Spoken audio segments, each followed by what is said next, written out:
ঝুড়িতে আমি ফুল বেলপাতা নিয়ে নিয়েছি, এদিকে ফলটা কেটে দিচ্ছি। আজকে সোমবার, ফলটা একটা বাতাসাও দিয়ে দিলাম, বেলপাতা, তুলসী পাতা, দুব্বো ফুল সব দিয়ে দিচ্ছি।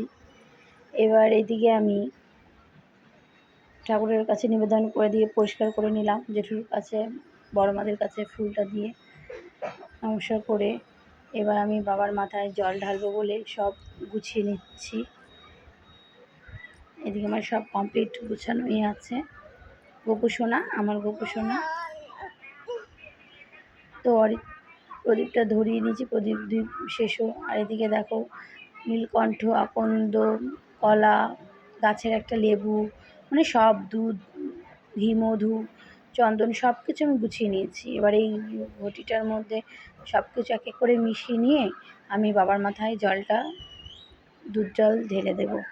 ঢেলে দিচ্ছি বাবার মাথায় দুধ জল। সবার মঙ্গল করুক বাবা, সবাই ভালো থাকুক প্রার্থনা করে জলটা ঢালছি বাবার কাছে। এবার আমি এক এক করে সব ফুলগুলো দিয়ে দিচ্ছি, সাজিয়ে দিচ্ছি। এটা গাছের ফল আমাদের, তাই দিয়ে দিলাম আজকে। কলাটাও দিয়ে দিচ্ছি।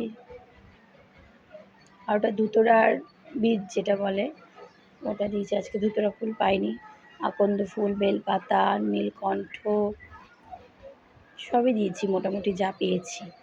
বাতাসা দিয়ে দিয়েছি একটা। এক এক করে আমি ফুলগুলো দিচ্ছি বাবার মাথায়। প্রার্থনা করছি, ঠাকুর সবাইকে ভালো রাখো, যে যেখানে আছে সবাই যেন ভালো থাকে, সুস্থ থাকে।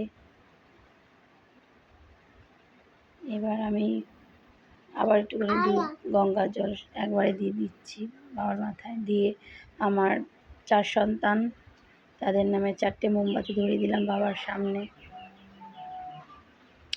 অরিত্র, অরিত্রী, অভিদীপ্ত, অবন্তিকা, 4 জনের নামে 4টে মোমবাতি ধরাচ্ছি।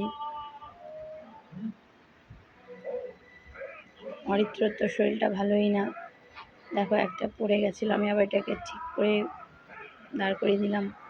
আর সবগুলো মোমবাতির পাশে একটা করে ফুল দিয়ে দিয়েছি।